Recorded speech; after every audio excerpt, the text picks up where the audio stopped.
أعوذ بالله من الشيطان الرجيم. بسم الله الرحمن الرحيم. الحمد لله رب العالمين. لا إله إلا الله وحده لا شريك له، له الملك وله الحمد وهو على كل شيء قدير. سبحان الله والحمد لله ولا إله إلا الله، الله أكبر، ولا حول ولا قوة إلا بالله العلي العظيم. اللهم صل على محمد وعلى آل محمد كما صليت على إبراهيم وعلى آل إبراهيم، وبارك على محمد وعلى آل محمد كما باركت على إبراهيم وعلى آل إبراهيم في العالمين إنك حميد مجيد. السلام عليكم ورحمة الله وبركاته.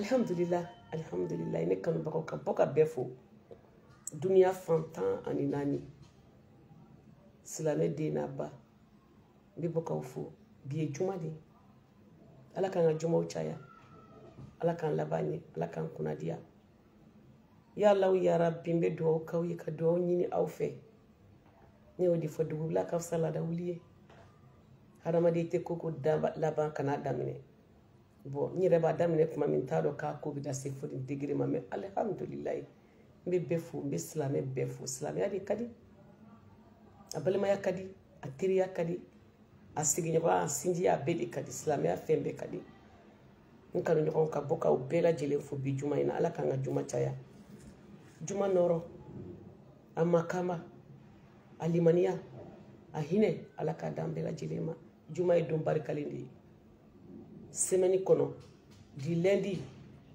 au dimanche juma importance manafi ite so juma ka temi ka fiye ni ma do ki islam ni ko ka kire ka ki bonay anga na nyine do ko do de anga keleke biri fa nga fu ite islam la ni do te wa do fleni akadi alayde ko anga ka nyiko ni anga ka nyire anga na nyina islam ni ko nyodi fo dete wajuli kelay meni hakli jigina di alhamdulillah nte wajuli kelay de meni hakli jigina wa hakli jigi kuma be qur'ane kono de awo an fana baka ka nyini doni anga karamgo aw bunya be kumawla an bulu banko karamgo ni imamu yi anan kanu no alhamdulillah be fuka be wala ni mando bi juma de volume okay alhamdulillah be fuka be wala ni mando nteru na ubora kanela me akadini kuju parce que ne be na experience de klana wu nyonche moko te se ka fembe don ikudombe me ikobe donti me ye kilingile ni mu nyini nyumando na keri manyumai iba klai ni islam nyonche ne to ka bodila akadini munye aya fle hala mandi munye ay to ka fle kuma kilingile nu peut-être me mi fa be jawi nte kuma adresse le fo nte galon fo nte na mo nyeda fle nte musala hake mbe mi fo mbe ala tadi fo exactly ni mo mi ala me de no ti ala kan ge jon kuna ndiuye ni mi mala me fana be duwa ko ala kan la be ni Claude Bema nte dimi mo ko ronte mo juger awo o de ntana ere kam ko juger nto fe ni ye mo mi chumi duwa kai ite sini ndonde mbalmake imana mo koy chukumi mbalma mso do kai ite sindo yela mani tigide ala yala de kateli ala ni toy ko kun faya kun akenya ke odi ala jabar masawaidu na hine na mamina doro dunyani alikiyama eklala na ya fara mo mima dunyani alikiyama eklala ala ka hine ana akaya fama ni ala ma hinana akafuiti kwana miskara zarat atikwana na be hina nadi o anga hina nyerela ntere so hina yerela de ni be kile ko di fo nga nyere ni nga hina nyerela kuma inte kuma janyu iye san tanke iye mukanke iye bisaba ke iye binani ke kase biduruma beto soro yere ise ka kene ibulo ka kene ibe se ka ala batuke alibi ala donko ni fanga bila yafa segiko ni fanga bila seginema ya fanyi ni fe buli kana fanfe ni tamana kibishi ala male be buli ki mi dedi imado ala kay a ko n'aw ye yafa ɲini fɛ ka fanga t'aw la n bɛ yafa aw ma mais an bɛ mun yɛrɛ ɲini tan an yɛrɛ ni ɲɔgɔn cɛ dɔw yɛrɛ ka kati gɛlɛya fɛ f'u b'a fɔ de karisa n tɛ yafa ma fo ka taa diɲɛ ban n tɛ yafa ma fo ka taa diɲɛ ban fo alikiyama jɔ don ni ne ye mɔgɔ ye k'o fɔ f'a bɛ yege n'o ye n ko mashallah alikiyama jɔ don subhanallah n yafara bɛɛ ma ne yafara bɛɛ ma n tɛ maa si kɔnɔ alikiyama jɔ la maa si kana n kɔnɔ n yafara bɛɛ ma wa bɛɛ ka yafa ma mɔgɔ mɔgɔ de ye kumakan mɛn hali ne bɛ min fɔ n'a bɛ tɔɔrɔ yafa ma i b'a lamɛn parce que a ma nɔgɔn dɛ kow bɛ yen dɛ n'a fɔra kow bɛ yen a bɛ mɔgɔ kɔnɔ ko dunuya don a dunuya tɛ o dugu jɛ o dugu jɛ dɔɔni bɛ bɔ i si de la i bɛ un pas de kɛ ka taa kaburu fan fɛ dugu jɛ o dugu jɛ o de la anniversaire fête ko in a ma se ko a bɛ sɔsɔli bɛ k'ale la o i bɛ k'i si dɔgɔyali de fêter subhanallah o mana wuli dɔ farala n si kan non i bɛ k'i si dɔgɔyali dɛ i ka kaburu taama dɛ i b'a la k'o de fêter allahu akbar nin ko nin ye limaniyaw dɔrɔn de ye n tɛ taabolo la n tɛ mɔgɔ ka taabolo kuma fɛ n da tɛ mɔgɔ ka taabolo la dusukun a fɔra k'an ka min kɛ n b'o de kɛ wa fini couleur min ye n diya n b'o de don parce que ne bɛ ɲininka o la o wahabiya ye wa ye nin ye wa ne ye sunna de ye alakira nɔfɛ taama ba ne y'o de ye wa silamɛ bɛɛ y'o de ye an bɛ nin farafarali kuma min fɔ kuma juguba mais comme aw yɛrɛ ka karamɔgɔ yɛrɛ de ka kuma don n bɛ dugawu k'u ye ala ka lasegi d'an bɛɛ lajɛlen ma ne kɔni duloki couleur min ye n diya finman don bilenman don jɛman don bazin don wax don min ka di ni ye n'a bɛ n yɛrɛ kun lafiya n b'o de kɛ donc o taabolo ko kuma min bɛ diɲɛ in kɔnɔ a ye dɔ bɔ a la an ka tugu rasulu kɔ dɔrɔn sallallahu alayhi wa sallam an ka tugu ale kɔ o de fɔra o ko n'i b'a fɛ ka faama in sɔrɔ dɔrɔn k'i ka tugu rasulu kɔ a y'a kanu sallallahu alayhi wa sallam a den tɛ a balima tɛ mahamadu mustafa jabar masa a y'a kanu a foyi tɛ o de la ko kanu ni maa min ko kanu tɛ fɛn ye e de tɛ fɛn ye mɔgɔ bɛ mɔgɔ kanu k'a sɔrɔ o ma deli k'i ye mɔgɔ bɛ tile ka ne yɛrɛ wele Sadio an y'i kanu kabi kunu fo bi kanu ye fɛnba de ye dɛ wa ni mɔgɔ mɔgɔ y'i kanu ala kosɔn o jɛ de bɛ laban fɔ janatu firdausi ne ni aw ala k'an ka jɛ laban fɔ firdausi kɔnɔ diɲɛ tɛ to sa diɲɛ foyi man di diɲɛ waritigiya tɛ to a dawulatigiya tɛ to a sanutigiya tɛ to a mobili ɲuman tigiya tɛ to président joli sara mali la n'olu tun bɛ tɛmɛ an bɛ heure kelen kɛ an bɛ k'u kɔnɔ n'u bɛ bɔ aéroport la ka taa so u ka voyage senfɛ ou bien n'u bɛ taa hali bureau la bɛɛ bɛ jɔ mali bɛɛ bɛ jɔ an b'u makɔnɔ f'u ka tɛmɛ olu bɛ min ta u bɛ min waritigi joli tun bɛ mali la milliardaire u bɛ min dawulatigi joli tun bɛ mali la dawula b'u la u ka di diɲɛ ka d'u ye u bɛ min kɔrɔ yɛrɛ wasaraw n balimamuso kɔrɔ wasara artiste ba dɔw tun bɛ n'i tɛ olu denmisɛnninw ka video ye ka tila ka bi ye i bɛ masaya di ala ma dɛ ko foyi tɛ to hali ne yɛrɛ n'i ye n ka video kɔrɔ dɔw lajɛ ka bi lajɛ i b'a dɔn ko foyi tɛ to mais ala ka limaniya d'an ma ala ka sabali d'an ma ala k'an kɔlɔsi ala k'an jidi ne kɔni b'o de fɔ silamɛya ka di a nɛɛma ka bon dawula min bɛ na bi kunu a tun tɛ na lafiya min bɛ ni ka bi kunu a tun tɛ na n bɛ fɛn min sɔrɔ bi a ka dɔgɔn dɛ mais a lafiya min bɛ n kan ni n b'a dun sago la kunu a tun tɛ na ne da tɛ fosi la tuguni e ma dɔn ko ye ala tanu ye dusukun lafiya ko yɛrɛkun sɔrɔ man dɔgɔ sɔrɔ la wallahi bilahi yɛrɛkun sɔrɔ a man dɔgɔ sɔrɔ la n terimuso bɛ na Kulubali je vais craindre de nuit comment faire pour l'avoir il y a aucun souci à la fin n bɛna a bɛɛ ɲɛf'i ɲɛna i b'a sɔrɔ i y'a mɛn Kulubali muso t'inquiète nin bɛɛ ye ne kanu de ye ne ye n bolo don situlu baara la ka n bolo don wusula ni parfum jiw ni fɛnw na Faransi Amérique Angleterre Mali Côte d'Ivoire Burkina diɲɛ yɔrɔ bɛɛ commande de bɛ na aw bɛ ka nin kɛ ne de kanu kosɛbɛ sinon wusula bɛ Mali la dɛ nka n fana b'a dilan ni ala de ye dɛ n t'a dilan ni mɔgɔ ye dɛ n b'a dilan ni ala cɛ de la parce que a dilan yɔrɔ la aw si tɛ yen mais Allahu subhanahu wa taala bɛ yen n y'o de fɔ ni n bɛ k'a dilan de denmisɛnninw mana fɔ mama e b'a parfɛnw caya e bɛ fɛnw caya est ce que i bɛna wari sɔrɔ n ko ni ma wari sɔrɔ n bɛ ala sɔrɔ ni ala b'i bolo wari b'i bolo kana fɛn jugu feere mɔgɔw ma k'i bɛ wari ɲini a wari man ɲi fɛn ɲuman feere mɔgɔw ma dɔrɔn n'ala sɔnna n bɛ nalen donc alhamdulilayi n bɛ fɛ k'o de fɔ aw ɲɛna an ka sabali an ka diɲɛ bila n'a fɔra ka diɲɛ bila a ma fɔ k'i kana dumuni kɛ a ma fɔ k'i kana so ɲuman san a ma fɔ k'i kana don mobili ɲuman kɔnɔ a ma f'i ye k'i kana i ye ko ɲɛ silamɛmuso yɛrɛ mun ka di k'i bɔ i parili ni sigilen foyi ma caya i farisogo la i b'i ka situlu ka kan wallahi kabi dugu jɛra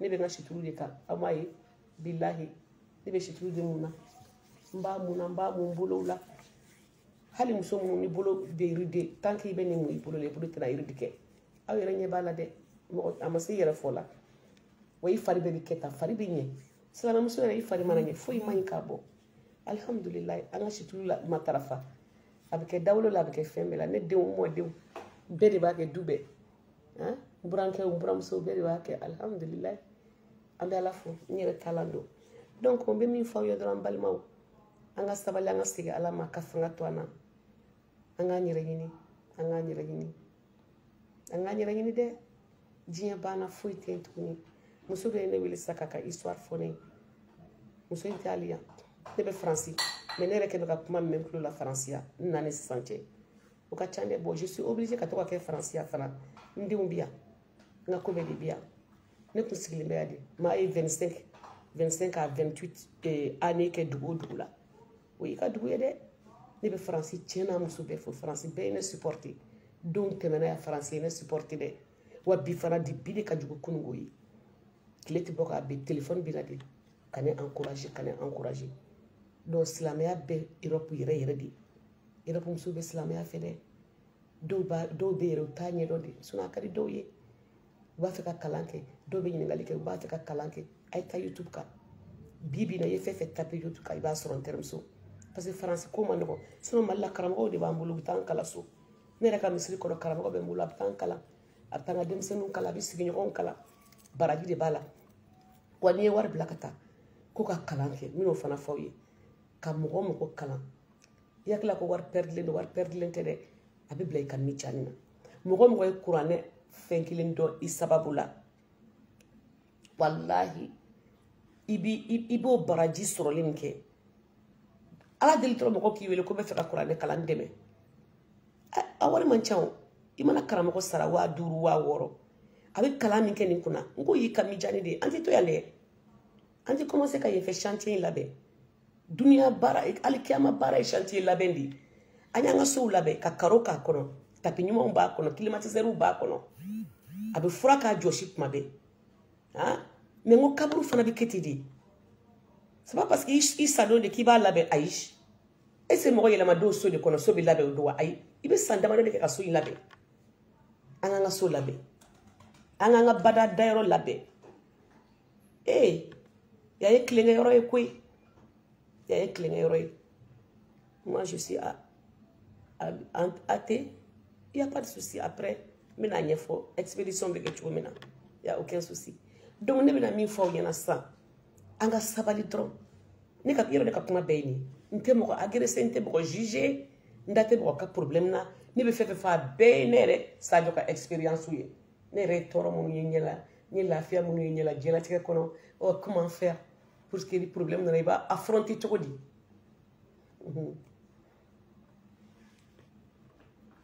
wallahi mɔgɔ n'i bɛ se i ka sabali wa n bɛna min fɔ aw ye n balimaw minnu b'a fɔ k'u bɛ manamanakan fɔ aw ɲɛna k'aw la décourager aw ka silamɛya la aw kan'u lamɛn dɛ shetane mɔgɔw don dɛ c'est des gens de chétan ils sont en collaboration avec Shaitan ne les écoutez même pas ne vous fâchez pas surtout priez pour eux il y a des gens ils sont là à saboter les musulmans à saboter l'islam à dire n'importe quoi mais c'est pas grave que tu sois sûr de l'islam ou pas reste comme tu es les jours de ta mort tu sauras c'est quoi ça va venir on va pas rester ici on va tous mourir un jour on va tous mourir un jour mais reste si tu crois c'est bien si tu crois pas aussi c'est pas grave mais à savoir que qui t'a créé il y a une personne dans votre village ou dans ton pays qui crée les gens. Le créateur, c'est le bon Dieu seulement. Tu retournes chez qui? Chez Dieu. Donc, même il faut, mbalimau, anga da alala, anga ala mine, anga ala batuke. Nous ma femme, anga do ku ala ka famille chugo nyuma nduma. An munu fana fiti ni femme wala, anga ala deli, ala kankanda, ala kankanda, ala kanjidi, ala kankolosi, ala kan labanye, ala kan kunadia. Kuma koni tireda, kuma mbere da odi ka foko jombe ka sabali, anga ala mine kwa. Ni ala mine jonte segensa. Intermuso do ku yaga baro kanyesa. Kuma yin toro doni. Ahina yin mine kwa. Mengo me duwa kai duwa yi chin. Dimbaw mina fedo fawi. Amina kuma nte ajanya de. Demisonu ka education. Anga kolosi kosobe. Moko kana de janya tu ni la kujugu. Ka deke baba kumandani. Ni deke baba kumandani. Ni sogo fola ba mine idila. Demseni ye boko kenedi. Ni ya dogi chukuna abi tutedi. Kabibi de ya commencé ka tieni damine. Kana dege. Kana dogo. Kana ke ni mgomu ko kabi de nkorofo ebi dimi. Ni mgomu kabi de korofo ebi dimi. Parce que tigi de be sinni la nyete bila. De ma boyro jumana be de kadiye. Muso be de kadai. Ni ya kono ta foka ta se kalo kono to awolo do kono dibi ka juguno be. Meni ya be feka sira do ta sira mbina e la kasi. Ntere msuso ni denki la kasi ta la kasi. Ama fakika bire da kunde. Ama fakika murutura la de. Ama fakika ishoni di ala de. Fere ke ka de ni ya femina. Do bu de ka tieni dugo kele. Bu de nga tieni dugo c'est pas bon. Muso do flata problème kono. Depuis début 100 ans, tani kile tani flat tani sabala. Et n'y a pas le comportement de Babulu.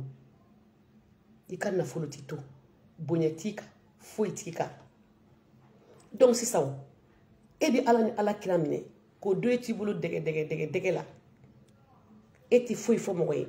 Et bien, qu'à sutura, de voir une tournée gouda, walde un kuna. Ni ma fa barakela ou yata. Il n'a pas d'où dem senouerata. Yaso yire bado ki di la barado. Ouere ka juga be. Ka juga be. Ni idée ka be femina. Canada walde were la de sinon a mainde de wele ni bina desa fa fay ni fako ba koro fa do bi dimi fakoro ni fako ka ba dado dinga kuma do wuli fakama menga bora fayinde la kasi ema amana ja e chuchu ka bora mina do akade yo meni ko kibe de ko baringa loka ka ke baba kuma dai ni so wa fola ba mini la de waye mi demba e de ba pokase beta ni de nyena beta do ni de tiena wallahi ikilin kungodi do et raison pour laquelle anga andunga kojugu kamba birifini biringa loka donc a problème be muso chamana de e bi de ko do ka galoda wal diuna ka fenke ira du bi de jugodo yimiri ko mo nyeti la me ala nyebi la de ala nyebi ni dena o de mana kien e bina ka chugodi sa so de que la problème ya bulu fako kale ka strata la ka kilenta le bulu ko parce que allez y'a faux. Donc, ne sais pas mille fois on y en a drôle. Ne sais pas mille fois on y en a drôle. Aïe savali quoi. Aïe savali. Faites beaucoup attention avec les enfants. Il ne faut pas cacher l'enfant. Si l'enfant fait le mal, il ne faut pas cacher. Essayez de dire au papa. C'est pas pour toi, maman, c'est pour papa. Nous, on est là, on prend l'enfant, mais l'enfant, ça vient de papa. Donc, s'il y a un problème, si le père veut éduquer son enfant, il ne faut pas te mettre entre eux. Il y a des mamans qui sont comme ça. Ils ne veulent pas que personne parle de leurs enfants. Quand tu dis l'enfant a fait ça, il commence à s'énerver. Si tu t'énerves, demain tu vas pleurer. Hein? Demain tu vas pleurer. Donc tout ce que je peux vous dire, faites attention. Faites attention. Faites attention aux enfants. Éduquez vos enfants, s'il vous plaît. Aya Deumara. On parle un peu en français, un peu en bambara. Pour que tout le monde puisse comprendre ce que je dis. On n'est pas né français, mais on apprend. Même s'il y a la faute, il n'y a pas de problème. Alhamdulillah. L'éducation des enfants, c'est très important pour tous les deux parents. Toi, maman, tu crois que tu aimes plus que papa? Non. Même s'il a beaucoup d'enfants.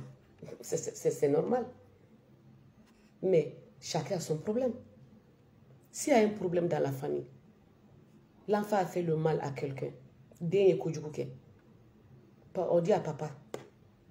Il y a des femmes, quand le papa vient seulement, ils disent, tu n'aimes pas mon enfant. C'est pourquoi tu lui parles comme ça. C'est pas ça. Nous, les femmes, on n'a pas de bonne mémoire. Je peux dire, c'est trop courte.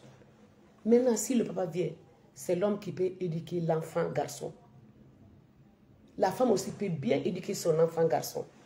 Tu peux l'aimer. Tu peux lui donner tout ce que tu veux. Mais ne le laisse pas faire n'importe quoi. Et ne fais pas que les gens ne parlent pas de ton enfant. Tout le monde, tu es énervé. Toute personne qui veut donner la bonne éducation, qui veut éduquer l'enfant, toi, tu te fâches. Mais pourquoi tu te fâches? Il ne faut pas te fâcher. Nous, on a besoin de vous, papa. Ayez pitié de nous. On a besoin de vous, hein, wallahi. Les mamans qui font ça, après, ils regrettent. Mais comprenez que l'enfant ne vient pas d'une bonne partie de la femme. Il faut comprendre ça. Ce n'est pas facile. Mais ne considérez pas ce que nous, les femmes, on fait et on dit. Tu n'aimes pas mon enfant. C'est comme ça tout le temps. Tu lui parles mal. Non, non, non, ce n'est pas ça. Donc, tout ce que je peux vous dire, Mbalmamuso, ayatu tcheuka demelike éducation. Akana fokuti de ou fait ou bouffé. Na kerafe oya kungoye abora le de la. Na makafe oya kungoye abora le de la. Emi baye idusukunye. Idusukunye. Ni idusukunye. Wallahi dembe ke fendo yeshini. Mo shini te idusukuna me ala nyebala. Il faut avoir le bon cœur envers les enfants des autres. Il faut avoir le bon cœur avant tout le monde. Même si on dit que tu n'es pas bien. Mais si Dieu sait que toi tu es bien, Dieu voit ici. La bouche là, c'est pas ça. Dieu s'en fout de ça. Dieu voit le cœur là. Personne ne voit ton cœur, mais Dieu voit. Tout ce qui est dedans, c'est lui qui voit. Donc tout ce que tu fais, il faut que ça soit sur le côté bien. Laissons les côtés mal là. C'est pas bon pour nous et pour les enfants. Cette vie-là n'est rien. On va partir, laisser ces enfants-là derrière nous. Avant de partir, il faut faire la bonne construction. Il ne faut pas faire la mauvaise construction. Quand tu fais la bonne construction pour ton enfant, même si tu pars là, derrière, tu dors bien. Parce que Dieu va l'aider avec ce que la maman a fait. Dieu bébé babolo, c'est vrai. Tout ce qu'on dit, c'est vrai. Tout ce que tu fais là, il faut faire entre toi et Dieu. Qui juge, c'est Dieu qui juge. Qui peut voir les choses qui sont dans la cachette, dans le noir? Jabab Mansawaïdou. Donc, tout ce que je peux vous dire, on est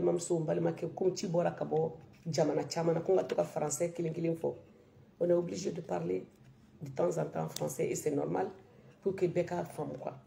Tout ce que moi je dis, je ne suis pas une prêcheuse, je ne suis pas un marabout ni imam, mais je suis une personne de témoignage vivante. Si tu vas sur YouTube, tu tapes mon nom, ma vie d'avant là, tu regardes ça et aujourd'hui, il y a eu un petit changement.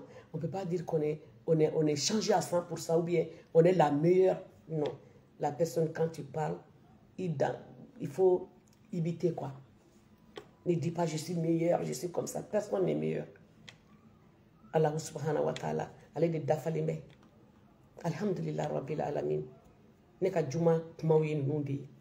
Nte Kurane kalange moy folo parce que Kurane kala ni ba ko kasoro ya donde ambala ka digi nte trisi Kurane shi baradi. Tant ka bi kuna kun shi barado ibita don iba don fana ala bi demi ala nyebe ngani ala. Wa fana mbe kuma mun fo ntala ka fo ko nga jemu ni jembaliya soro de ano akadi munu nyolu balame parce que hali ma bodo mo lu ben weli akadi munu nyolu balame parce que bara ka fo ne te kan galon tike te kan ko nyeda fle te ka nyere mashu mo la olu ne teme no lu be kasa ne be nyere mashu ala drondi la sisan ne bolu nyela ni no fe mbalo te mo bolo mfo ite mo bolo abi Allah subhanahu wa ta'ala di bolo ale bi mo ko nyuma uchima nyo de fenta hala dodo alhamdulillah rabbil alamin aben diun karaba fana fefe kadinye ni afu yubake jako ya olu tai parce nyo lu wulu mais walde munu be ka ke te jako ya yo we ala ka dimali wallahi ala ka usara walde munu be ka hinane na mali ni mali kono ana koka hali francia matene ka do magasin ko ni do ma wardia aja sadio ni fle do okeni wala de ka bara yo be so on te ka nete micro la blio awo mais ala mogo mo te micro ko law iye micro taw ima micro taw ala mogo ba do ka fo karsa ko me micro la ya bla femi ne rebo di no fe ne fana bina ta di o de ma akanga minki abaki nga foi nga sala te fosila ni jeri mogo ma be takatu jien kono ya yo se ka lafia ka nisodia ka kishi kodoma anya nyina ala fe ala kana ansigi angwaye ko mun to ala kana ansigi oluma mais atanga hadamadiya be balide ay ante fisri wali fanaide non je ne suis pas une femme ingrate les moments que je chantais les gens qui m'ont aidé qui m'invitaient à me donner des millions à me donner des voitures à me donner tout même demain s'il y a le mariage de ses enfants je vais m'asseoir là-bas. Pas pour faire des ambiances, hein, non. Mais je vais qu'à tout fou les remercier de ce qui a été fait avant. Alhamdulillah, Rabbil Alamin. Ça veut dire quoi? C'est pour dire au bon Dieu merci. Alhamdulillah, Allah initié. Ka Allah foka wali nyumando. Ni ya barikada bi jidi. Ntero akana sika kafa. Nanye sajo kwa tebe la bina wa. Nanye di ngolo nyogofe. Nanye di ngolo nyogofe kui. Awa Fransi fara malika. Ntero anyi den ngolo nyoko fe ayi wele mbetan sigi ambe de konyoke den konyoke haramuye seba we den konyoke am tan sigi ambake haram ko munu bala anti dolu la de me kan sigi silameyani la driya kono farikulu datule parli nyuma keli konnana am so damani nyokonche kasa duma be ka kuma nyuma fo nyogoni ka ala ta fo nyogoni ka fo de be bina konyoke ka klaka ala ta fo afanai ambo kan nyokonche Faransi fara malika il y a une sigurodi. France ne déumbia, moi déumbia. Amérique la même chose. Mais Mali est fasoui à Kadambe. Nambe à la fois, Agne Bougouni do fana sorey. Nambe fana banga Bougouni konoy, ambanga Slameyake. Nambe afana to ubi hinana. Alhamdulillah. Nema me français ate yoro chamande. Ay, social mbe ate ali Amérique. Nya flabete mbado. Donc alhamdulillah, France ko kuma ne datola. Me doke ala ka here ke France tungaranke ala ka here ka ubeyi ala ka ubeso. Je fais des doigts pour tous les tungaranke du monde entier, surtout l'Europe, la France. J'ai fait 20 et quelques années, presque 30 ans. Depuis 87, je suis rentrée ici. J'ai fait 2 mois, je suis partie. Je suis revenue en 89. Je venais pour des petits contrats, des grands contrats. Alhamdulillah. En 90, j'ai été installée à avoir des jumelles. Alhamdulillah Rabbil Alamin. Mbe Fransi donc ateme malika wallahi. Wa Fransi ka uma festival inte ka uma festival meni ala dusuku noro abi hada madin fari faka ku chamana. Sino ko sadio de toujours de. Ni febe be mo ka so ayi wele inte ta dogli da ko kamade meni nye duwa ke koni ni ala farala anka. Mo ti da kuna di do afana be duwa ke ni on sait jamais. Ni mamba fe fana nga to ka takata ni kuma ni mu fo nyoni.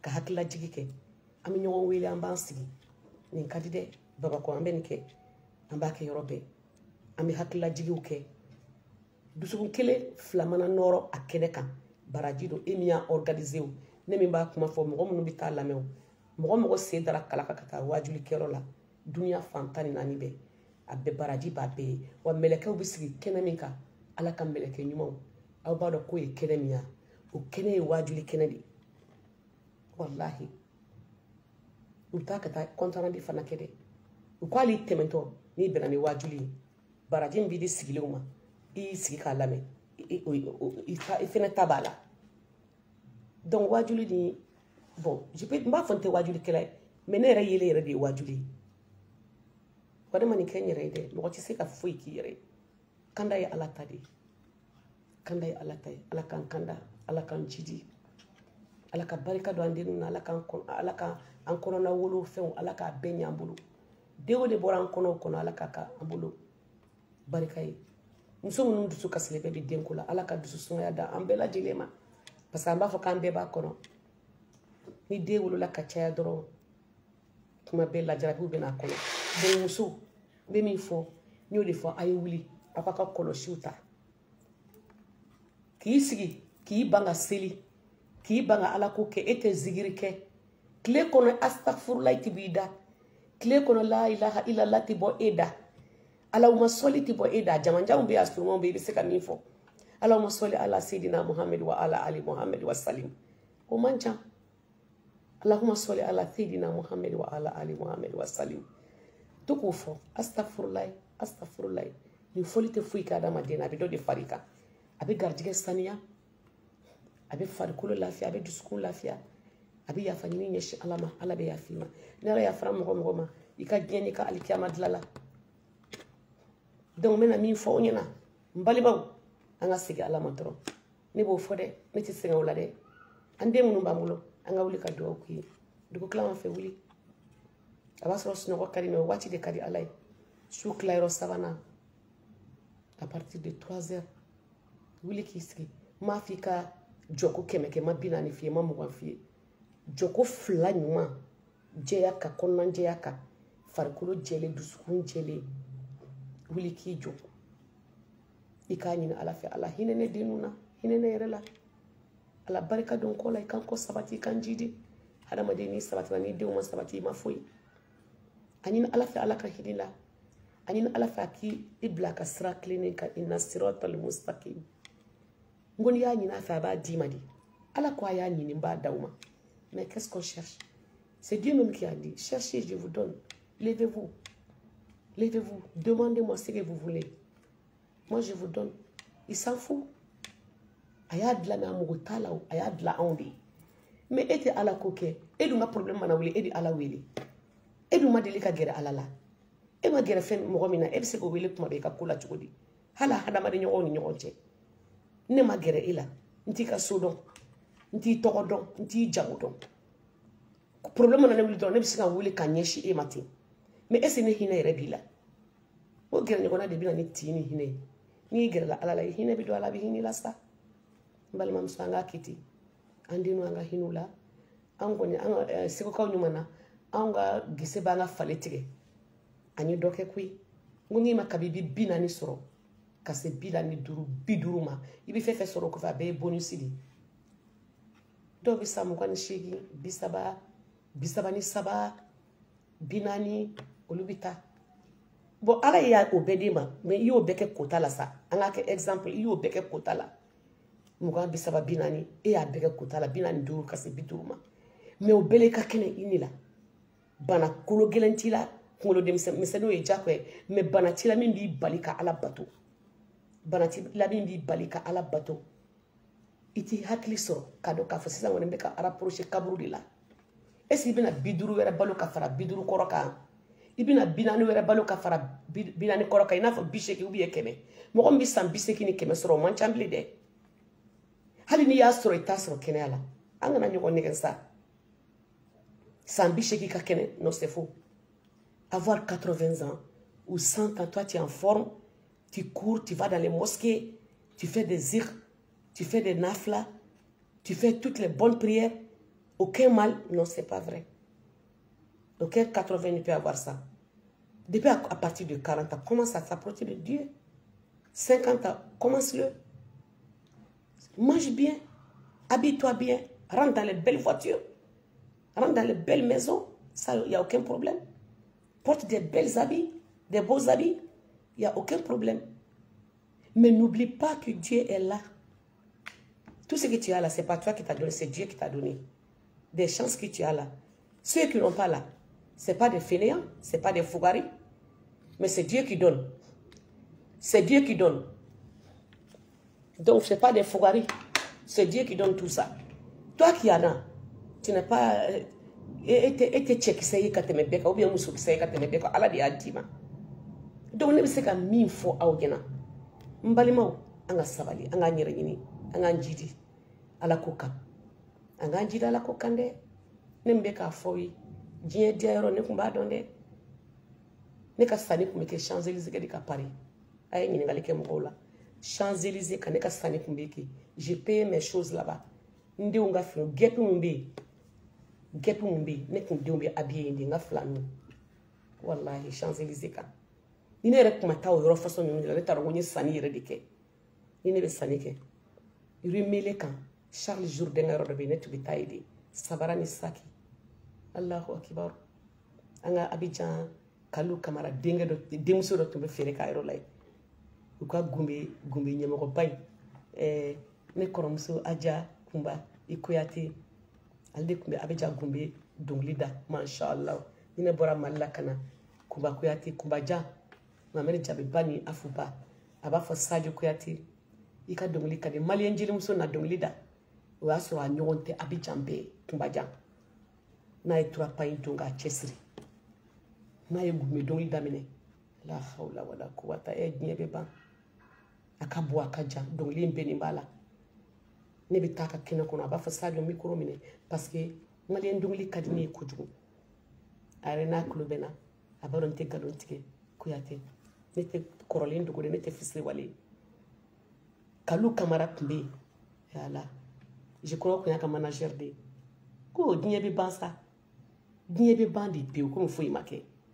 o denmuso bɛ Charles Jourdain ka sabara feere dɔ la a y'a représente la ne tun bɛ taa sabara sa yen wallahi bila ne ni lɔbɔ de la ka ɲɔgɔn sɔrɔ yen ani Chateau Cissé awɔ a tɛ ka lɔbɔ ne n'a ye ɲɔgɔn sɔrɔ ani Chateau Cissé ne ye sabara dɔ ta sabara in tun ka di lɔbɔ ye n ko lɔbɔ e de ye ne ka patron ye e de ye jatigimuso ye e ka sabara ta a don a tila ka wari di ne yɛrɛ ma ne ye sabara san n bɛ nin bɛɛ fɔ a ye pour vous dire que ko diɲɛ bɛ ban de i mana luxe kɛ cogo cogo ne m'a fɔ k'i ma luxe kɛ nka ne yɛrɛ ye dɔɔnin kɛ dɛ ne bɛ n sigi ka miiri sisan ko n bɛ taa Amérique su in na ne bɛ taa ne tun bɛ taa Amérique siɲɛ naani tile kɔnɔ dɔgɔkun kɔnɔ ayi kalo kɔnɔ pardon chaque semaine je partais aux États-Unis n bɛ yan denkuli kɛ samedi Amérique ta ye dimanche ye décalage d'erreur b'a la 6 heures de b'a n'u cɛ n bɛ avion kɔnɔ n bɛ maquiller avion kɔnɔ n bɛ jigin ka bɔ avion kɔnɔ dɔrɔn n bɛ don salle kɔnɔ Allahu akibar tellement ne ka taali cayara u delila ka ne jɔ aéroport la ko ne bɛ mun baara kɛ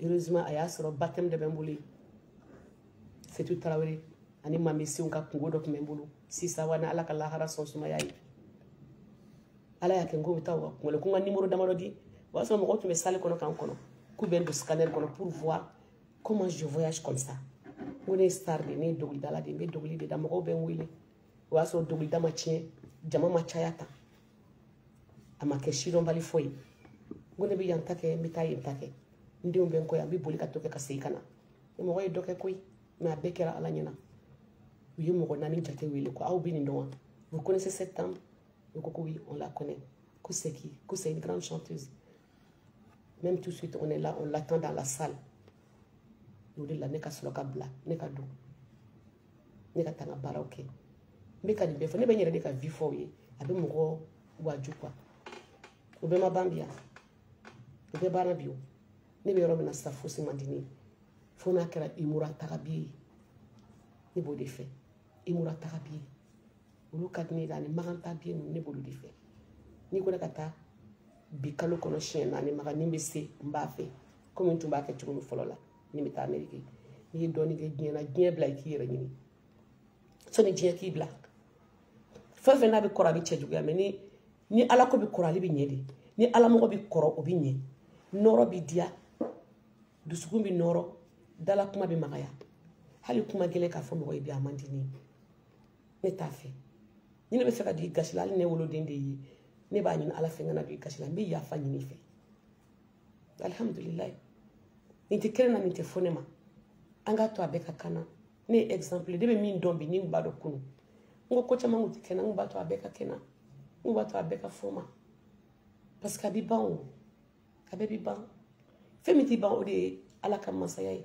sinon diɲɛ yɛrɛ bɛ ban a kɔnɔfɛn a bɛɛ bɛ ban donc n bɛ se ka min fɔ aw ye mes frères et sœurs musulmans an ka sabali essayons de voir essayons de faire le retour vers le bon Dieu il est temps la vie là ce n'est rien un jour tout ça là ça va finir et regardez quand tu avais 18 ans tu étais comment 10 ans de plus 28 ans tu étais comment 38 ans comment 48 ans comment 58 ans comment si Dieu te donne longue vie ni Ala ka si di ma est-ce qu'il fari b'a cogo la est-ce que fasa ninnu b'o cogo la est-ce que tu bɛ boli ka yɛlɛ escalier kan i bɛ se k'a kɛ wa i tun bɛ mouvement ba minnu kɛ mɔgɔ dɔw tun bɛ baara 3 4 kɛ Europe ni Amérique mais est-ce que i bɛ se k'a kɛ tuguni Tu peux travailler comme quand tu étais jeune. Tu as la force, les muscles. Quand même. Ça, c'est même pas... C'est pas parce que c'est pas question de prendre Al-Qur'an pour ouvrir et lire dedans. Non, non, non. Ça, c'est des trucs, c'est des faits réels. C'est des remarques seulement. Toute force finie. Toute force finie. Fanga baby ban. Fanga baby ban. Croyons à Dieu seulement. Ceux qui disent qu'ils ne croient pas, ce n'est pas grave. Prions pour eux. Mais tu crois quand même à la mort, frère, sœur. Tu sais très bien qu'il y a la mort, tu le sais. Allahu Akbar. Tant qu'il y a la mort, tant qu'il y a la mort, il y a demain aussi. Tant qu'il y a des chinibé, tant qu'il y a des alkiyamabé, kadi yere negen turu sa, ne mana muso sigile ka silamaya sabote muso berete ni yere ka kanga do kay. Parce que je sais pas si c'est normal. Muso ta fitigi basi. Kamale ngoro ti faria ka fem no fale bolu fo. Anga do kay ala ka here ala ka lasige ale ni ambe. Do fana be ba donne. Do ye Qur'an kala ka ban. Ka kala ka ban. Banga ye. O ka juga be. Ka Qur'an kala ka don ka ban ka kala ki ban. Subhanallah. Minu bi ka aw yele kaf sawlaw. Minu bi ka nyenyi ni ka nyedo. Ala ka teli ka hina aw na kateme. Minu ba do ka ban. Olu tama no ngui. Nga nga duwa kede, nga duwa kuye. Ko imbe duwa doni. Ne ko imbe duwa kebe. Aw fana ka duwa kenyi. Ntene o defo. Ni si ki be fere fere ma. Kani ka temps perdu ki ka fait perdu de. Ati do nyeti la. Ne nyeti la hakila ti ka ble. Ni ye dron mbi yele mbi teme. Parce que nyebe femina do mina ida imina fa kori mugula de. Ka kla ka tabi tuuma. Kle saba. La ilaha illallah Muhammad Rasulullah sallallahu alayhi wa sallam. Ni bodi. Et puis, il y a un boulot fenido de quoi. Il n'est pas fenido. Ma foutne no ala kan kisuba. Doa winye doa bay ay to ka fa ko doa kono. Ala kan kisi harama de foutne ne uma. Ukana foutne. Harama de foutne ne be ma de foutne. Oh gafra mi. Quand tu vois la tête des gens comme ça qui sont là à saboter l'islam. Dès que tu vois et tu entends un mot, file, vas-y, laisse. Donne pas le temps à Shaitan. Il ne faut pas donner le temps à Shaitan. C'est les gens de Shaitan. Ils ont besoin de doigts. Il faut filer, il ne faut même pas les regarder. Maintenant, qu'on t'oroble. Il faut la nous mettre tribuni, diabili, on a ouvert la blé. C'est moi qui la compte à dos pour ma mère. Mais comme il y a un arbre, on a fouillé chima.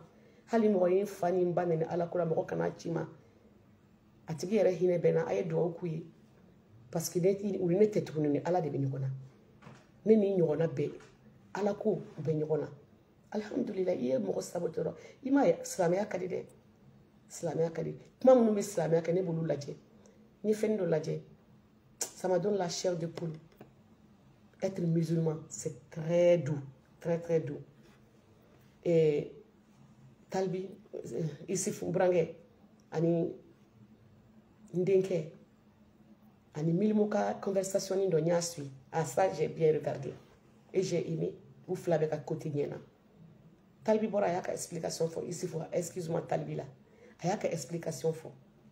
Après, il y a Milmofana Taladje. Vous flavez nous quand Noro Sigilendo. Ou Yuka, comment il faut.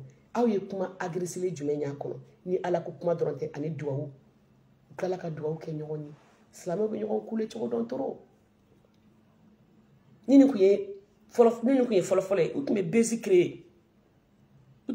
créer ka ke nyon doya ni nyon clash ni fe oni maintenant Talbi Bora ay duwa ka balmake ako islam be fakili bakili ko kuma le to ka fo bayna mil mo fana Bora afara ya tanye fo afana ay duwa ka abalmake do Talbi kuma be makaya ka kuma be nyaka be fo hina ni makarini dide kono munkadi kanimbo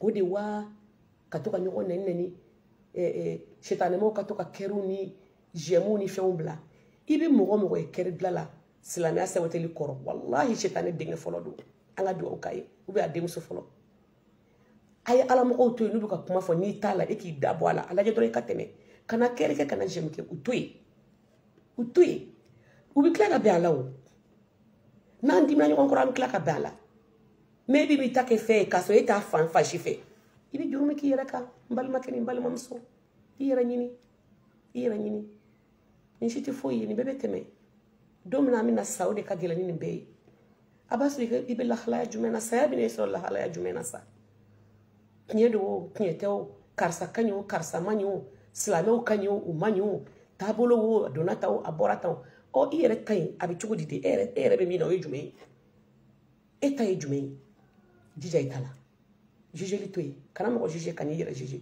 i di ala ma dɔrɔn n tɛ mɔgɔ juge mɔgɔ kana n juge a ye nin ka ala to ɲɔgɔn bolo n t'a dɔn kun min na ala ye n kɛ tan parce que ne ma n yɛrɛ kɛ tan o mɔgɔ tɛ se k'i yɛrɛ kanda ye kanda ka di bɛɛ ye mais masha Allah fo ala de ka limaniya nati donc bɛɛ ka ne to ala bolo mɔgɔ si kana n juge n tɛ mɔgɔ si juge a y'a kɛ ala kosɔn n'aw ye n ka fɛn min ye ni mɔgɔ min tɛ fɛ k'a filɛ tɛmɛ a kan n terimuso peut-être dans l'avenir e yɛrɛ bɛna juguya ni ne ye o n'i m'a filɛ bi i dusukun bɛ ala bolo a bɛ se k'a yɛlɛma a ɲin'a fɛ e ta bɛ sɔn ka juguya ni ne ta ye n terimuso ni n terikɛ n balimakɛ ni n balimamuso mais ka sin ka ɲɛ k'i bɛ commentaire jugu ni fɛnw bila n kɔrɔ n'i m'a dabila ala mana dimi kɔrɔ o ma ɲi dɛ ne ka dimi tɛ fosi n tɛ dimi o parce que min taara rasulu kan a tɛna se ka da ne kan sallallahu alaihi wa sallam mais ni ala dimi kɔrɔ o ma ɲi o t'i ranger dɛ ni ala dimina maa min kɔrɔ i b'i yɛrɛ jɔrɔ i b'i kɔ jɔ an dun bɛ sa k'an kɔ de to ko sa bɛna k'a kɔ to gomi ye i bɛ sa k'i denw to yen k'i mɔdenw to yen kɔlɔlɔ kana taa yɛlɛ olu fɛ i t'i yɛrɛ ɲini k'i dabɔ nin ko ninnu na n'i ta k'i da de ka n'i ka jurumu caya ni tiɲɛ tɛ c'est pas grave to ten minnu b'a kɛ u to yen n'an sera jɔ kɛnɛ k'a bɛ ɲɛnabɔ ale bɛ na o donc bɛ min fɔ aw ɲɛna n balimaw ala k'an ka jumaw caya ala k'an kunnadiya musow ala k'an dusu sumaya a ye denmisɛnninw a kan'u kɛ baba kumada ye sinon ni sɔngɔ fɔlɔ bɛ min aw bolo aw kana taa siraw denmisɛnninw ye ou bien k'a fɔ ko fa ka ni maa min k'a b'i den bɔ kojugu la i bɛ dimi o tigi kɔrɔ a b'i yɛrɛ de ye ko ni den tiɲɛna i kelen de ta don karisa den tɛ yan mais n'a ɲɛna an den filɛ bɛɛ bɛ nisɔndiya n'o ye mais nin den don nin kɔni tɛ o nin ye karisa den de ye n terimuso o éviter ni min k'a b'i dɛmɛ i den la k'a dilan a k'a dilan a b'a tigi di ala cɛ kana minɛ k'a ka jugu i den ma ou bien k'a ta fɛ o tɛ den ye bɔgɔ de i b'a dogi de a y'aw denw don kalan na a ye ala ko jira a denw na a ye seli fɔ denmisɛnninw ye u ka wuli ka seli a y'a f'u ye ni den yɛrɛ degera seli la ni seli kuma sera a yɛrɛ bɛ taa ka seliji ta ka na ka seli kɛ a kana fɔ k'a b'a ni da walidenw kan a ye juguya dabila a ye dusukun ɲɛ an k'a di ala ma i k'i ka ɲi o i k'i ma ɲi o ala ɲɛ bɛ yan de la n'i ka ɲi a bɛ dɔn n'i ma ɲi a bɛ dɔn i kɔ la ko ni min ɲɔna k'a bɛ don kɔ la ala k'an kɔ ɲɛ ala k'an ci ɲuman ala k'an dusukun ɲɛ n terimuso i den to yan i ni mɔgɔw k'a dilan mais ni den kɛra k'a bɛna kɛ cogo dɔ a ma bɔ i la n'a bɛ afiriki taa di n ko dɔw b'u den ta ka taa di kaso la kaso bɛ den dilan o kaso surveillew bɛ yen kaso public ninnu tɛ dɛ i den ka taa kɛ dɔrɔgu tala ye a kɔrɔ ye tuguni ou bien ka taa kɛ mɔgɔ fagala ye o tɛ dɛ o fana ye ko wɛrɛ ye ni se b'i ye i den ta i ka taa di yɔrɔw la yɔrɔ minnu bɛ se ka i den mara i ye pour que a kana taa i yɛrɛ faga accident ko in mana wuli u fɛ u bɛ se ka muru di i kɔnɔ dɛ ala k'an bɛɛ kisi o ma kana den geri i yɛrɛ la ka den diya i ye ka tɛmɛ i yɛrɛ kan kan'a kɛ baba kumanda ye a bɛ nisɔngɔ fɔlɔ minɛ i bolo dɛ a ma bɔ i la kalo 6 san kelen a bɔ i ka vie la a kɛ komi i t'a fɛ k'a sɔrɔ i b'a fɛ taara i ka taa di u ma i ka mɔgɔ ɲini min ba i bɛ wari min don o la o de ka fisa a b'i ka nafolo min tiɲɛ ou bien a bɛna kasara min ni kɔlɔlɔ min s'i ma donc n bɛ se ka min fɔ aw ye denbaw an ka denw diya to an ni na an k'an yɛrɛ ɲini o de don ala sago sago bon donc an bɛ kuma in jɔya bi ala k'an ka jumaw caya ala k'an kanda ala ka yafa ma ala k'an jida ala k'an kɔlɔsi usulan nana arrivage kura nana tuguni dɔ minnu kun nana alhamdulilayi o bɛɛ banna aw ni cɛ faransi muso goromina de y'aw an bɛɛ bɛ kasa duman ko in de la silamɛya bɛ tɛ taa n'o tɛ furumuso ɲuman tɛ taa ni suma duman tɛ a m'a ye donc nin ye logini ye min bɔlen bɛ a kunbaba ni 25 euros malimatu feere don ne t'a janya dɛ ne bɛ siran ne t'a gɛlɛya n bɛ siran gɛlɛya ɲɛ gɛlɛya de ye problème ye donc nin y'a 20 euros ta ye nin ye 20 euros nin ye 25 ye a ka a suma kɔni masha Allah n tɛna n yɛrɛ bila kuma na o la n tɛ jurumu foyi ta nkalon kan nin ye parfum ji ye nin ye ne ka collection ye yɔrɔ kɔni bɛɛ b'a dɔn k'a fɔ ko suma kɔni suma kun ka di mama Sadio ye dɛ kabi kunu fo bi wa silamɛya yɛrɛ la n m'a f'i ya kuma dɔ la i bɛ to k'a min k'i ka kɔlɔsi la a bɛ wurubi ɲɛ i bolo i m'a ye Il va donner que colossal là. Mashallah. Il est où sur l'enfant? Il est où sur l'enfant que tasmanina? Donne-moi. Il est où sur l'enfant que tasmanina? Kasi, kerefeni bika burudula, ni bika sokono. Avec sinamaya dia. Ma foyer, je suis toujours des fleurs beurre de qualité. La fleur, la boîte de, ni fana minga dogoni ni ufana de. Donc, alhamdulillah, ambe ala fuka wala ni mando. Et ala neka charboni saraja. C'est pas grave, prochainement. Donc, il y a salati fana bi. Amino duke mana kono. Alna naka bon malila. Ale kali ni kala tobli la. Ni kala tobli la, il va faire, il va kaso aéré, ba fa tu mets ses kaka. Tu ouvres les fenêtres, tu fais le mélange après la cuisine et tu fais un peu le charbon. Tu mets 2-3 grains sur le charbon. Tu mets au coin du salon. Ça parfume même les rideaux parce qu'avec la cuisine se trouve dans les salons. Il y a des cuisines américaines. Même si ce n'est pas américaine quand même, tout est fermé en Europe. Donc quand tu prends ça, tu mets un peu dans les toilettes, dans la chambre à coucher. Et ça, c'est première qualité. Ça, c'est quand tu veux dormir, tu mets un peu. Ah, mashallah. Et puis, quand tu vas aller dans les cérémonies, comme il y a beaucoup de femmes, mais ce n'est pas bon de faire ça pour aller là où il y a les hommes qui ne sont pas ton mari. Wali tcheou nyekoro, asuma koro kanake. Mba foka daka de kabili kili besra. Ki kanake katache, wali tche jamala kati nyami tcheou tchela. Kanake. Mba firme menga ngara daka de. Mbe wari fe me nebe ala fe katemeni wari nunkade. Nyo de fobe. Donc il se kate me demuri jamala. Itermso bini kaso. Visite kela bini kaso. Iba doni mana kasigi. Réunion bi kaso kono. Suma duman kadi o bekay. Me ki wushu ngana. Kata wali tcheou ka jamala. Ma fode. Ma fira kade. Au fleni. Ni premier yo là. Et ça c'est gongomugu. Ni a momso na amba ka baradi. A fonde ba ko déodorant africain. Iba ki kamanko. Iba ki kamanko. Ni ka soti yera sigile amal to ka kasa na kadai. Gongomugu kasa kadi be. Imai ika selfinu. Iba kala. Ika selfinu. Ibi selina suma duman kadi alay. Kadi alay ala ka here kanya ala kan kunadia. Crème de nuit aywa. Ntina détail chaman ko labo don souffle ni bida abika furunya ibolo mo be fen fe la diena iki kasadia i furucha nya nu ko sona nga ke parli bawi kata konyoro la do be ogu pari kata konyoro la il s'habille bien, il met des ors partout, ils sont bien habillés, bien maquillés. Il va faut koni ngana sanima ndindenganima. Au lieu de faire ça pour aller au mariage, c'est bien, mais pourquoi tu fais pas aussi quand tu es avec ton mari, le soir quand tu viens du travail, tu payes des habits. On a tous des beaux habits ici. Les armoires sont pleines. Prends un joli complet, vax, ou bien basé, ou bien si tu as broumousse même, tu mets sur le houssoula. Ton mari est venu du travail, il a trouvé que tout est propre, nickel. Il y a des bonnes odeurs partout. Tu es bien habillé. Il te voit en complet. Tu es bien habillé, Petit maquillage. Mais au lieu que tu fais ça devant Marie, non, tu fais ça, tu vas en ville, devant les gens, mais quand tu rentres à la maison, on dirait une bonne à la maison. Couleur de foulard, couleur de glocky là, comment on appelle, robe, t'as fait, acheter couleur clé. Tout est mélangé. Pas de bonne odeur. Il t'a dit qu'on dit que bologna hein? Katoka ali dista katoka munu misika courage do lo bi jabini unda bolo là hein? Il a quitté le travail, la maison est propre, ça sent bon. Toi-même, tu es bien habillé. Il y a les beaux manger. Il ne sort plus.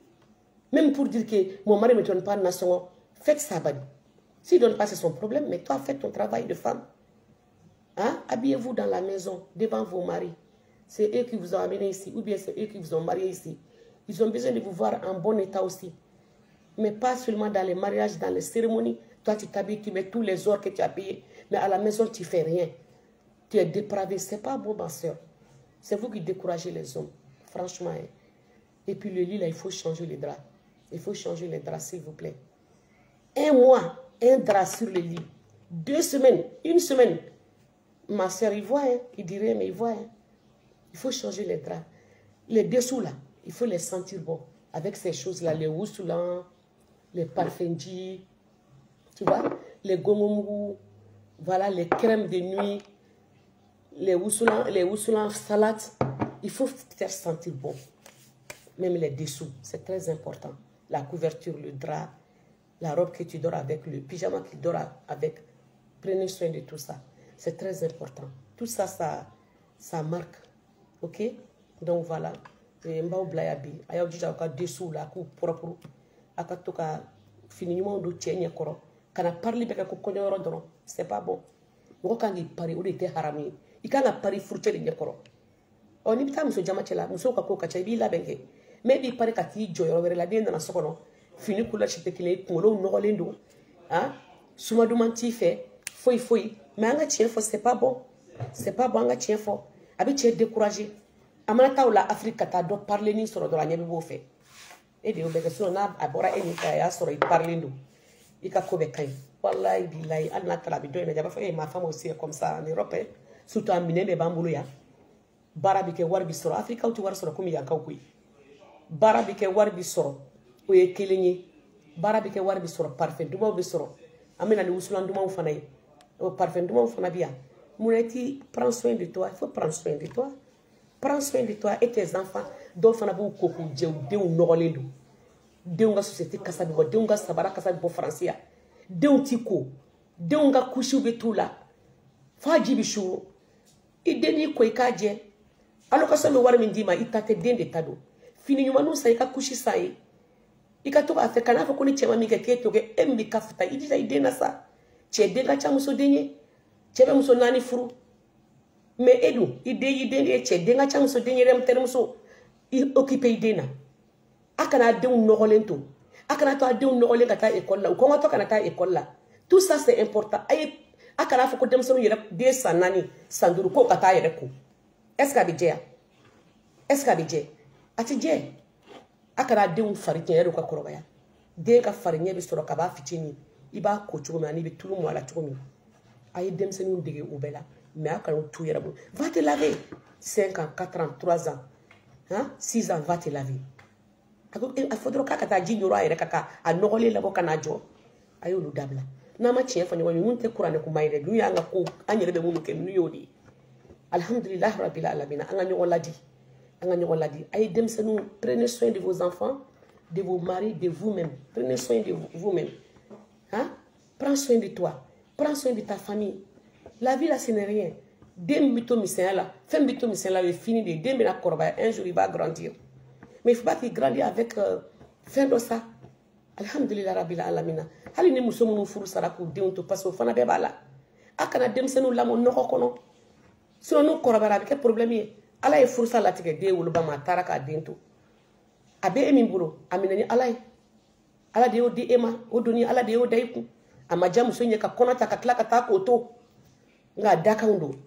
Mais ni ye de wali de lamo noko kono. Fo ka sani noko do. Wallahi billahi amba problème chama do francia ka walde la mo noko kono o de façon te se ka jede hal na badjel na mala mo abolo ala latike bolaka ay sabali muso anga sabala nga nyere nyini anga walde mo mine kanye ka foko ala nyeba na me ko mine ni e bil fini bu de na ka bli wadde na wala ala be bil fini bi de na dumini ta bu de ko re ka de walde ma ala be dumini di de ma a éduquer ini ala chela uka fo ki ka jugama mais chini de mina do ke ma juga alema mais ni ya éduquer ka vani ni ka strata law ni mo mba ke tude ba fo nga jugu ko ni demba jugu ye ni ma ke demba jugu be ke ala ka demba jugu ye parce que ba ke ala ko ye e be mo ko nyela de fleur ibi takini ala chedila mo ko kana do ye ala nyebila e be fe mo ko di ka ko don est ce que mo ba don mo ko te ko don mo ko ikwe wallahi mo ko nyo fisri walite u ma don ala u bina don idi fisri wali ngo de kafiri ay mam ti ko nyuma do de kafiru de do ala mi yu da ku te selo ye te sujuru be o te so ye o e be mu nyini ko aka don ibi ko ka kina ala che kana mo ko shika merci nyini kana mo ko ka ala ma do nyi kana nyini ato ala ka do yi ne mbi ka fo mbi ka mi fo mba do mbi ka mi fo nte ka galon tike ngalo yi ne ma haramu yin take ka bi ngulante ngalo fe kinye fo de kunye manguya wadi kinye fo yi manguya le kinye fo kilemi di mandia wangalo ntigela ni ngalo yi mandia plus tard ngalo bi manguya ala kan kisi ngalo ma ngalo be bugu de jowa ale be bugu tidi ngalo do de kadima duse fanga fo iti ngalo la fanga tala a b'a dun ɲɛmɛ a t'a dugusajɛ ɲɛ hadamaden an bɛ fɛn fila an ka tiɲɛ fɔ ni ala cɛla donc n b'aw bila ya fɔlɔ alhamdulilahi rabbil alamina ala k'an ka jumaw caya ala ka hɛrɛ k'an ye ala k'an laban ɲɛ ala k'an kunna diya n'aw mago bɛ produit la dɔrɔn a ye n wele message bɛ ka na mɛ problème t'a la n ka numéro toujours je vous dis n bɛ whatsapp in de kan c'est mieux que numéro bɔ France numéro fɛnɛ bɛ yen n bɛna fila de di whatsapp ye 00 223 71 33 33 89 71 33 33 89 71 33 33 89 Amerika wa kulo b'a la aw ka commande bɛ ka na ja y'a minɛntaga yɛrɛ ka teli ni Ameriki ta ye ne tun t'o kalama n bɔr'o kalama sisan commande minnu b'aw bolo n'aw y'a bila ka na yan an b'a ci an y'a moyen teliman sɔrɔ yan une semaine Bamakɔ ta man nɔgɔ o compliqué don mais an b'a bɛɛ ka dɔɔni dɔɔni bon Île-de-France aw b'a ka commande kɛ avec 13 € de colissimo aw b'a ka minɛnw sɔrɔ 2 jours kabi dugujɛla mɔgɔw bɛ ka message ci k'u y'u ka minɛnw sɔrɔ k'u content na alhamdulilahi ne yɛrɛ content na bon si c'est dans les Allemagne Angleterre an b'olu kɛ o ye 21 € de colissimo donc a b'o da aw ka commande ka dɔrɔn o 15 jours a b'a ka minɛnw sɔrɔ limaniya kɔnɔ ala ɲɛsiranya kɔnɔ ala dɔn kɔnɔ ala bato kɔnɔ n bɛ nin baara in kɛ ni nin fɛn ninnu t'a la ala kan'a ɲɛ n bolo ni limaniya t'a kɔnɔ ala ɲɛsiranya t'a kɔnɔ parce que n bɛ minɛn ninnu dilan aw tɛ yen ala bɛ yen n bɛ baara ninnu kɛ ni ala ko t'i y'a kɔnɔ k'a bɛna kɛ diɲɛ ta de ye ala k'a tiɲɛ ne sajɔ bolo ala kan'a ɲɛ n bolo ala k'an bɔ a la n dayirimɛ tɛ baara ninnu na dɛ ayi a ka di n ye silamɛya fugariya baara tɛ fugariya diinɛ tɛ quoi a ka di n ye k'a kɛ o de ka fisa k'i sigi kuma bɛɛ k'i denmisɛnninw wele ou bien ka mɔgɔ wele n bɛ nin fɛ a ye nin diya ne tɛ mɔgɔ deli bibi na n'i ye min diya fana n bɛ dugawu de k'i ye ala b'a bila i ka micani na diɲɛ ko tɛ tuguni n denw b'a kɛ n ye cogo min walidenw b'a kɛ n ye n bɛ ka dugawu k'u ye mais k'a fɔ ko n sirilen bɛ baara in na o tɛ dɛ a ka di n ye a bɛ n lafiya mɔgɔw b'a fɔli min kɛ n ye wusulan duman sɔrɔ kasa duman yɛrɛ de feereli ka di ne ye parce que a ka di ne yɛrɛ ni ye donc n'a bɛ fɛn fɛn fɛ a bɛ n wele dɔrɔn problème fosi t'a la aw b'a sɔrɔ ni n ka hɛrɛ b'a la ala k'a continuer k'a kɛ koba ye parce que ala de bɛ miracle kɛ situlu miracle kɛra a kɔnɔ n tɛ furakɛla ye n tɛ soma ye n tɛ doma ye n tɛ mori ye n tɛ fura dɔn n tɛ kilisi dɔn ne bɛ n ta bɛɛ de fɔ dɛ ayiwa kabini kelen mais n ka situlu yɔrɔ o yɔrɔ b'i dimi ko n'i y'a kala k'a b'o fana nɔgɔya n ko mun na n k'o ti kɛ a ma bala n na dɛ a ma bala ne b'a dɔn ne yɛrɛ b'a dɔn ne bɛ min na ala ko la mɔgɔ ma ɲi yɛrɛ da mais walahi bila n tɛ fila la n ma ba diɲɛ na fila kosɔn n bana ala ɲɛda de kosɔn wa ala bɛ fɛn bɛɛ kɛ ne ye wa ne jigi bɛ ala subhanahu wa ta'ala de kan n jigi tɛ mɔgɔ kan an bɛɛ jigi bɛ ala de kan mais ne jigi bɛ ala de kan bi i y'a diya i ni ce i m'a diya i ni ce ala b'a diya ne tɛ se a de sɔn mais ala t'a sɔn i ye nkalon tigɛ dɛ ayi ala ka sɔn cogo in yɛrɛ ka di n ye kojugu parce que a bɛ ka mɔgɔ dɔw ci ma n tɛ hali u yelen dɔn ma deli k'u ye n t'u wolo yɔrɔ dɔn n t'u bɔ yɔrɔ dɔn o ye ala ka baara de ye a b'i kɛru ka don dusukun de la ala de bɛ mɛlɛkɛw ci a bɛ tila ka jibirila ci mɛlɛkɛw ma a ye karisa kanu ne y'a kanu o kanu aw ni ne ala k'o kanu k'an bɛɛ ye ala kana to diɲɛ bolo dɛ ala kana to diɲɛ bolo ala kana to diɲɛ bolo dɛ maa min b'a fɛ ka tubi ala k'a nɔgɔya ye maa min b'a fɛ ka ijabu ta ala k'a nɔgɔya ye alhamdulilahi rabbil alamin ayiwa n b'aw bila nin yɔrɔ in na ala k'an ka juma caya k'an bɛn juma wɛrɛ dimanche mini market fɛnɛ bɛ yen a y'a faamuya n'a mago bɛ fɛn fɛn la fɛn caman b'an bolo mais fɛn dɔ bɛ mɔgɔ t'i sigi réseau kan k'i b'olu fɔ sa ayi furumusow n'a mago bɛ fɛn minnu na a ye weleli kɛ o bɛɛ ti fɔ réseau kan ayiwa salamu aleykum wa rahmatulahi wa barakatuhu